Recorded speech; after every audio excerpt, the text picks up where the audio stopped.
For more on the looming tariff threat, we're joined live with CTV political commentator Scott Reid. Scott, thank you so much for being here with us. So lots of questions. We're down to the 11th hour. The trade war will begin tomorrow if President Donald Trump does impose that 25% tariff on Canadian goods.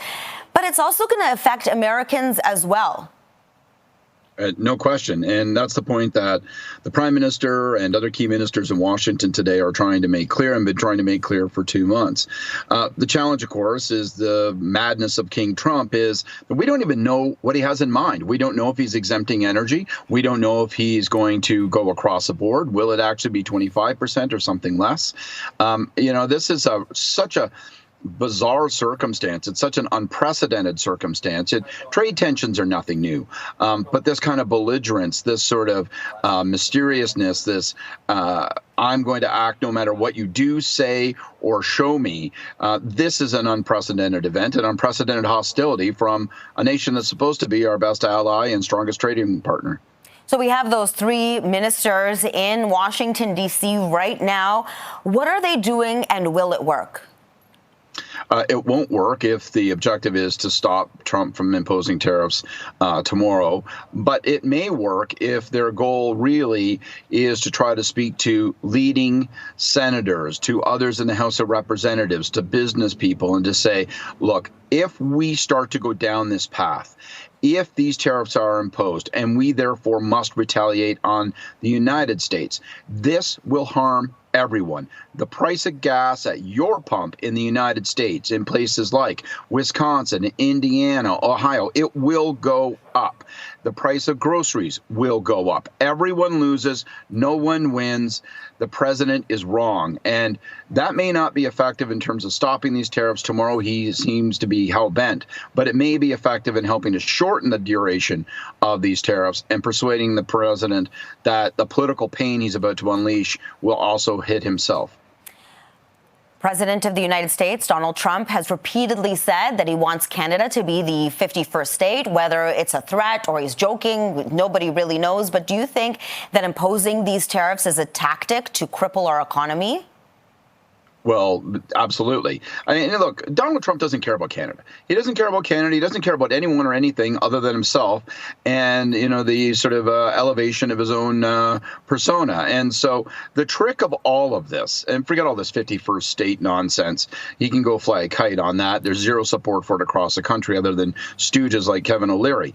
But the whole objective here for Canada has to be to demonstrate that Donald Trump could be hurt by this because he doesn't really care if it hurts some of the states or some consumers in the U.S. He only cares if it hurts him.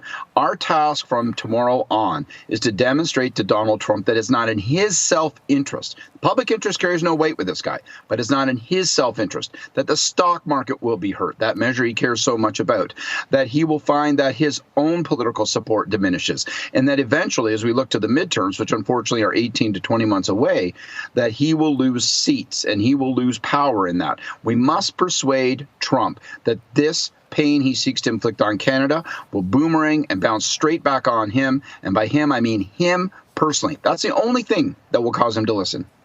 We have two elections coming up, one provincially and federally. They've all promised that they are going to protect us from these tariffs. But if I was a small business or even a large business, what do I need to know for tomorrow? Who is going to protect me?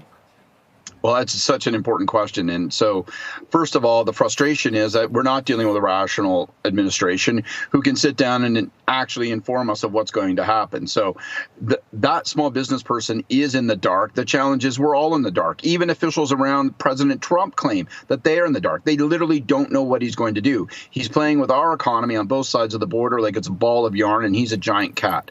The second thing is if you're a small business person, you can look to do a number of things in the mean term. Try to diminish your exposure to the United States. For some, that's possible. For many, it is not.